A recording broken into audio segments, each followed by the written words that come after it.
नमस्कार दोस्तों। आज हम खास बातचीत के लिए आपके समक्ष उपस्थित हुए हैं और ये बातचीत है फरीदाबाद लोकसभा क्षेत्र के चुनाव प्रचार अभियान को लेकर। फरीदाबाद में जो चुनाव प्रचार अभियान चल रहा है उसमें अब आप ये कह सकते हैं कि जो सेनापति हैं उनकी सेनाओं में कौन-कौन योद्धा होंगे, कहाँ-कहाँ योद्धा अपने मोर्चे संभालेंगे, वो सारे अब सेनापति के साथ-साथ उनके योद्धा भी चिन्हित हो गए हैं। यदि मैं कांग्रेस के योद्धा की बात करूं तो वो है चौधरी महेंद्र प्रताप सिंह। उनके जो खास सेनापति हैं वो सबसे बड़े हैं उनके पुत्र विजय प्रताप सिंह, जो पूरा चुनाव प्रबंधन संभाल रहे हैं। उसके बाद विजय प्रताप सिंह के जो मित्र हैं, राजनीतिक मित्र, और पृथला विधानसभा क्षेत्र के विधायक रघुवीर सिंह तेवतिया, उनके बेटे तरुण तेवतिया, ये दो लोग फरीदाबाद लोकसभा क्षेत्र का चुनाव कांग्रेस के लिए मैनेज कर रहे हैं। और किसके कहने पर मैनेज कर रहे हैं ये भी मैं आपको बता दूं कि विजय प्रताप सिंह कांग्रेस के प्रदेश प्रभारी दीपक बावरिया के की टिप्स पर टोटल अपना चुनाव मैनेज कर रहे हैं। इतना ही नहीं, इन्होंने अब अपने प्रत्येक विधानसभा क्षेत्र में सेनापति खड़े कर दिए। जैसे हतीन में इजराइल खान, होडल में चौधरी उदयभान जो प्रदेश कांग्रेस अध्यक्ष हैं वही रहेंगे, पलवल में करण सिंह दलाल, पृथला में रघुवीर सिंह तेवतिया, बल्लभगढ़ में कुमारी शारदा राठौड़, एनआईटी में विधायक नीरज शर्मा, बड़कल में स्वयं विजय प्रताप सिंह, और तिगांव में इनके जो सेनापति रहेंगे वो ललित नागर रहेंगे। फरीदाबाद जो शहरी विधानसभा क्षेत्र है 89, इसमें इनके सेनापति लखन सिंगला रहे। अब कांग्रेस में आप आ जाइए द्वितीय पंक्ति के नेताओं का। यदि हम द्वितीय पंक्ति के नेताओं की बात करें तो उनमें जो कुमारी शैलजा के समर्थक हैं योगेश धिंगड़ा, अशोक रावल, यहां तक के बलजीत कौशिक जो बल्लभगढ़ से और फरीदाबाद से चुनाव लड़ चुके हैं, वो इस समय सबके सब कहीं ना कहीं बाहर गए हुए हैं। जैसे करण सिंह दलाल के भी जो प्रमुख चाणक्य रहे हैं पूर्व पार्षद जगन डागर, रोहित सिंगला, अनिल शर्मा, यहां तक कि वो पृथला विधानसभा क्षेत्र के सत्यवीर डागर, ऐसे एक नहीं अनेक जो द्वितीय पंक्ति के नेता हैं,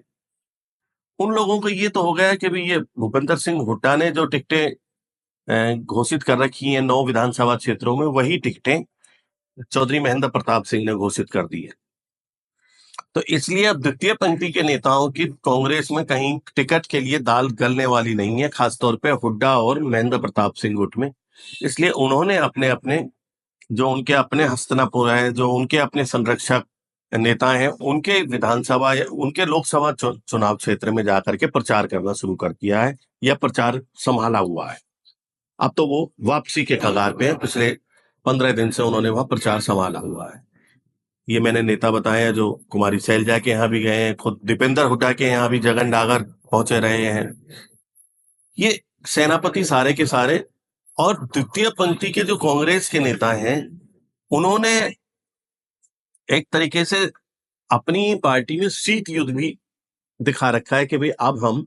जब टिकट हमारी नहीं है, जब महेंद्र प्रताप जी के यहाँ हमारी पहचान नहीं है, महेंद्र प्रताप जी के यहाँ हमारी पूछ नहीं है, तो हम वहां जाकर के भी क्या करेंगे। तो उन लोगों ने अपने आप को सीमित कर दिया है। ऐसा भी नहीं कि वो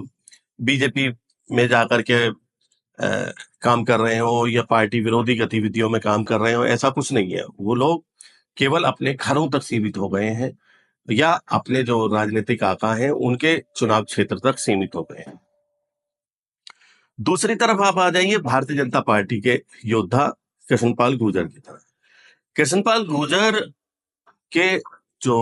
9 विधानसभा क्षेत्रों में योद्धा हैं, उनमें हतीन में उनके विधायक प्रवीण डागर, वो होडल में उनके विधायक जगदीश नायर, पलवल में उनके विधायक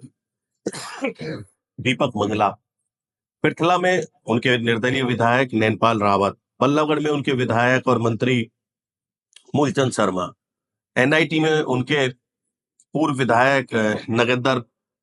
भड़ाना और यशवी डागर, और यहाँ तक के और भी उन्होंने कुछ लोग वहां खड़े किए हैं, तो वो भी बीजेपी के साथ लगे हुए हैं। ऐसे ही बड़कल विधानसभा क्षेत्र में सीमा त्रिखा के अलावा धनेश अदलखा और जो जितने भी पार्षद हैं वो अपने हिसाब से वहां पूरा कार्यक्रम संभाले हुए हैं, जिनमें श्याम सुंदर कपूर की महत्वपूर्ण भूमिका है। ऐसे ही आप फरीदाबाद विधानसभा क्षेत्र में आ जाइए तो यहाँ के विधायक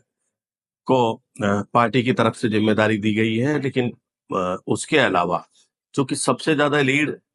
फरीदाबाद विधानसभा क्षेत्र से ली जानी है, तो इसलिए भारतीय जनता पार्टी के योद्धा ने अपने जो चुनाव प्रबंधन है फरीदाबाद विधानसभा क्षेत्र में वो भी पूरे कर दिए हैं। अलग अलग वार्ड में, अलग अलग क्षेत्र में वहाँ अजय गौड़ उसका पूरा प्रबंधन देख रहे हैं। अजय गौड़ के अलावा जो और पार्टी के नेता हैं स्थानीय स्तर के, वो भी बिल्कुल बूथ स्तर से लेकर के और अपने विधानसभा क्षेत्र स्तर तक अपने काम को संभाले हुए। ऐसे ही तिगांव विधानसभा क्षेत्र में भारतीय जनता पार्टी के जो विधायक हैं राजेश नागर, वो भी काम कर रहे हैं। उसके अलावा और कुछ हिडन रूप में वहां ऐसी शक्तियां काम कर रही हैं जिससे भारतीय जनता पार्टी का जो चुनाव हम 15 तारीख से पहले देखा करते थे, वो आज चुनाव पूरी तरीके से अलग है, दृष्टिकोण अलग है। हम पूरे हरियाणा में जब कुछ लोकसभा क्षेत्रों की बात करते हैं कि भाई भारतीय जनता पार्टी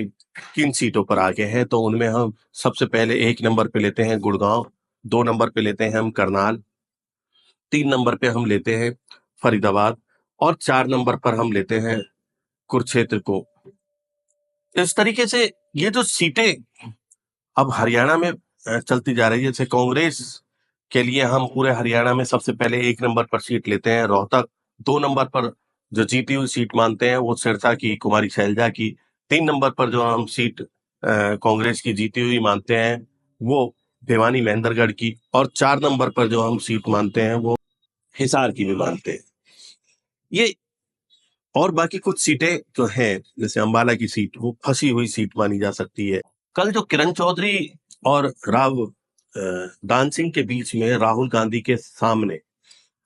जो उंगलियां दिखाई गई, जो एक दूसरे पर आरोप प्रत्यारोप हुए, उनको लेकर के भी पूरे जाट बेल्ट में भिवानी महेंद्रगढ़ लोकसभा सीट की 5 विधानसभा सीट दादरी हलके में और भिवानी जिले में है, तो वो सारी जाट बाहुल्य सीट मानी जाती हैं और उन सीटों पर ये माना जाता है कि जाट जैसा सोचेंगे, जाट जैसा करेंगे, वैसा ही होगा। और वो चौधरी बंसीलाल के परिवार में सुरुचि चौधरी का टिकट काटे जाने से और चुनाव के बाद जाट नेतृत्व को की अनदेखी करने के कारण इस समय थोड़ी सी नाराजगी है। फिलहाल जो परिदृश्य है, हम फिर फरीदाबाद पर आ जाते हैं कि फरीदाबाद में एक सबसे बड़ा मुद्दा ये उठा है, आज कुछ समाचार पत्रों में भी वो देखने को मिला कि चौधरी महेंद्र प्रताप सिंह ने जब 9 विधानसभा क्षेत्रों में अपने कैंडिडेट विधायक पद के तय कर दिए, तो फिर हतीन में हर्ष कुमार क्या करेंगे? क्या वो दोबारा से फिर जब टिकट नहीं मिलेगा तो बागी उम्मीदवार के रूप में चुनाव लड़ेंगे? क्या किसी और दल में जाएंगे? होडल में उदयवार के सामने जो भी लोग और कोई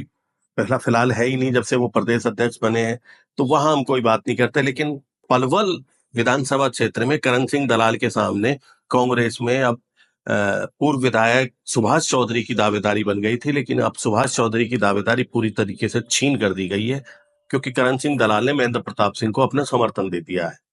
और महेंद्र प्रताप सिंह के लोग भी ये कहते हैं कि भाई भूपेंद्र हुड्डा के समधी हैं करण सिंह दलाल, तो उनका विधानसभा का टिकट किसी भी सूरत में काटा नहीं जा सकता, इसलिए वो अब सुभाष चौधरी से भी किनारा कर रहे हैं।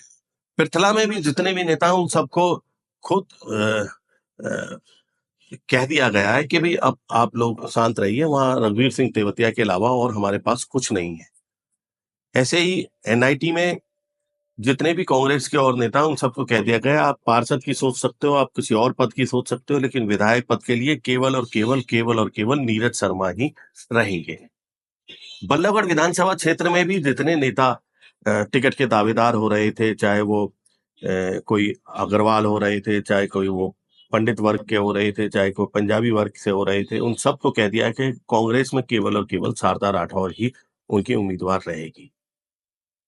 फरीदाबाद विधानसभा क्षेत्र में लखन सिंगला के सामने और सारे नेताओं की अनदेखी करनी शुरू कर दी गई है। ऐसे ही टिगांव विधानसभा क्षेत्र में भी ललित नागर के सामने और किसी नेता को कोई महत्व नहीं दिया जा रहा है। ये सारे के सारे आंकड़े अब ये बता रहे हैं कि जब 9 विधानसभा क्षेत्र हो गई तो